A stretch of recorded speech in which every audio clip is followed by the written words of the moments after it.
Bonjour à toutes et tous, bienvenue sur Orwell Mécanique, la chaîne qui décrypte la machine médiatique au service du pouvoir et de l'idéologie dominante. C'est un film qui agite Internet et les médias. Un documentaire complotiste, polémique et complotiste, un fatras de théories complotistes. An accumulation of conspiracy voices and skeptics. C'est une espèce de recyclage de thèses complotistes. Ça, c'est une thématique complotiste classique. C'est un délire toxique.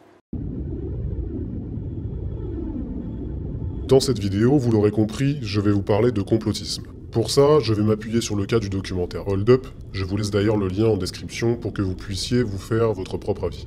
Je précise que je ne cherche pas à prendre la défense du film, mais bien de décrypter la stratégie médiatique visant à le discréditer. À l'origine, on parlait de la loi de Godwin. Cette loi énonçait que plus une conversation s'éternisait et devenait violente, plus la probabilité d'y trouver une comparaison impliquant les nazis ou Adolf Hitler était grande. Par extension, ça a donné le fameux point Godwin, moment où, dans un débat, les adversaires s'injurient ou caricaturent grossièrement les positions de l'autre en faisant allusion à l'Allemagne nazie, toute discussion constructive devenant alors impossible. Eh bien, c'est exactement ce qui se passe aujourd'hui avec le complotisme. Désormais, si quelqu'un vous traite de complotiste, il ferme le débat, il clôt la conversation. Et surtout, il atteint la limite de son argumentaire. Il n'a plus la capacité intellectuelle pour vous contredire. Voilà ce que font aujourd'hui les médias dominants. Ils caricaturent et injurient en traitant de complotistes toute pensée et tout discours divergent. Alors bien sûr, pour justifier une telle accusation, ils s'appuient sur plusieurs arguments. Et c'est ce que nous allons voir maintenant. Alors c'est vrai que s'interroger n'est jamais une chose négative, à condition qu'il y ait une confrontation, un débat, et là ce n'est pas le cas. Et bien sûr dans ce film, aucun contradicteur. Propos choc, son fondement, ni contradiction, prudence. Le problème qui se présente ici, c'est que tous les médias du système fonctionnent exactement de la même façon au sujet de Hold Up. Quand vous regardez ces différents plateaux, est-ce que vous avez la sensation de voir une diversité de points de vue? Absolument pas. Tout le monde s'accorde à dire que c'est un film complotiste. Aucun contradicteur n'est invité, ni le réalisateur du film, qui pourrait alors expliquer son propos et débattre, ni même un des intervenants présents dans le film. Et du coup, plutôt que d'avoir un débat constructif qui pourrait permettre à chacun de se faire son propre avis, eh bien, on injurie, on caricature et on fait comprendre aux gens « circuler, y a rien à voir ». De plus, ce documentaire a justement le mérite d'apporter une vision différente du discours officiel, répété en boucle dans tous les médias de masse. Et c'est d'ailleurs pour ça que de plus en plus de gens se tournent désormais vers des médias alternatifs, notamment sur Internet. Ce qui pose un gros problème pour le pouvoir, d'où l'intérêt d'une loi Avia. Mais j'y reviendrai dans une prochaine vidéo.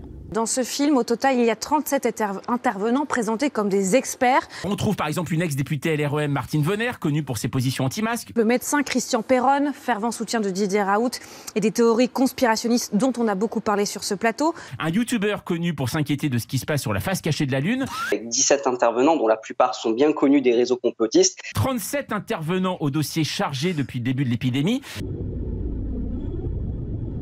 Alors là, c'est le coup classique.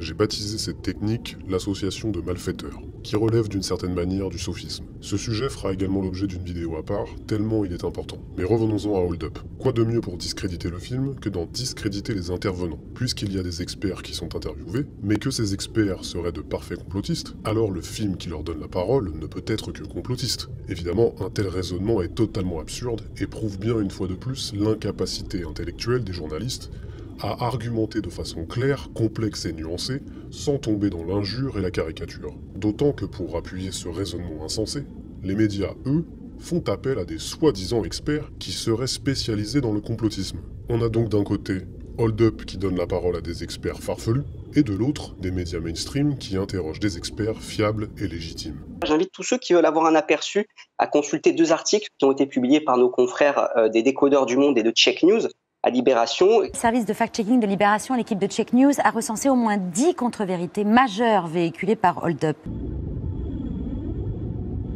Les médias de masse s'appuient sur le travail de leurs confrères pour valider et justifier l'idée qu'il s'agirait d'un film complotiste. Concernant Hold Up, Le Monde et Libération se sont lancés dans une vérification des informations diffusées dans le documentaire. Mais pourquoi je devrais plus croire ce qui est affirmé par Le Monde et Libération? En tout cas, toute la corporation des journalistes, elle, va croire sur parole ce que disent les confrères, sans même aller vérifier par eux-mêmes d'une part ce que raconte le film, et d'autre part ce que racontent les autres médias.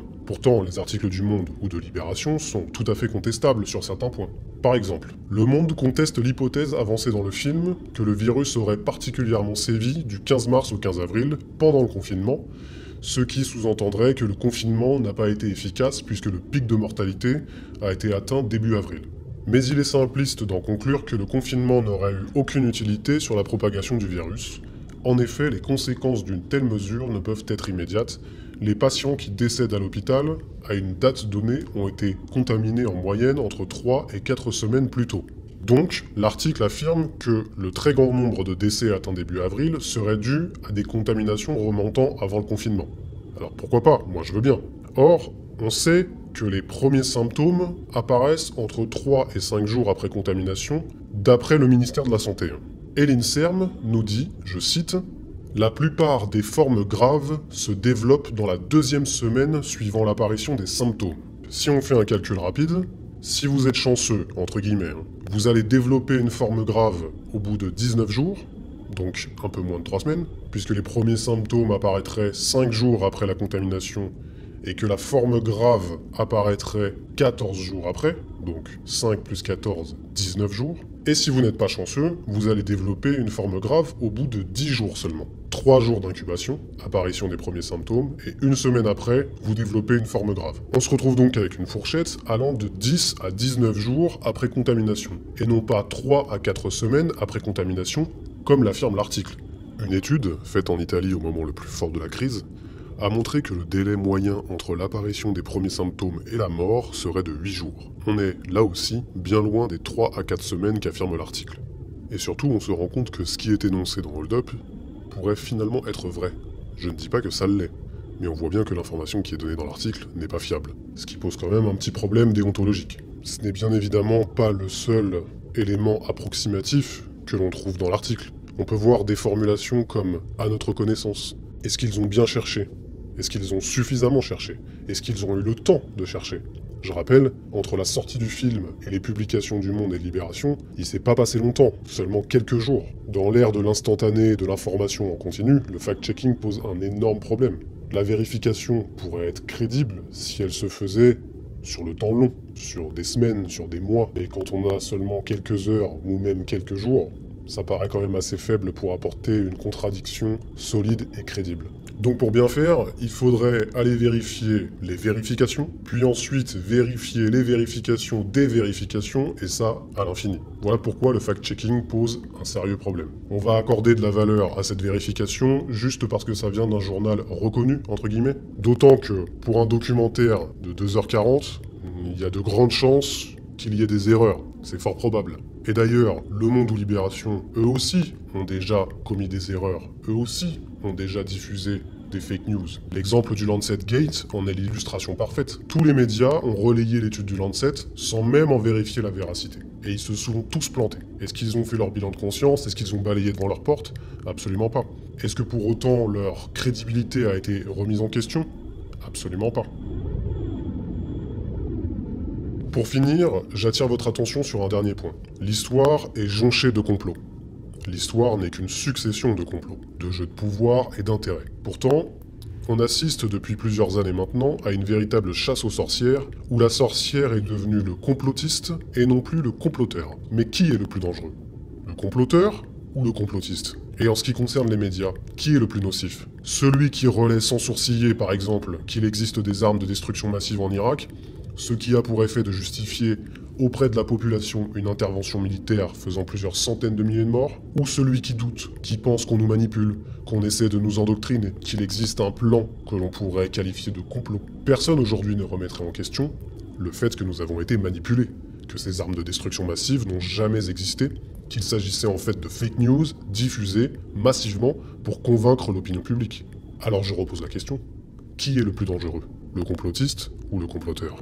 Doutez, chers auditeurs, ne cessez jamais de douter, car la vérité est toute relative. Portez-vous bien et à très vite pour une prochaine vidéo.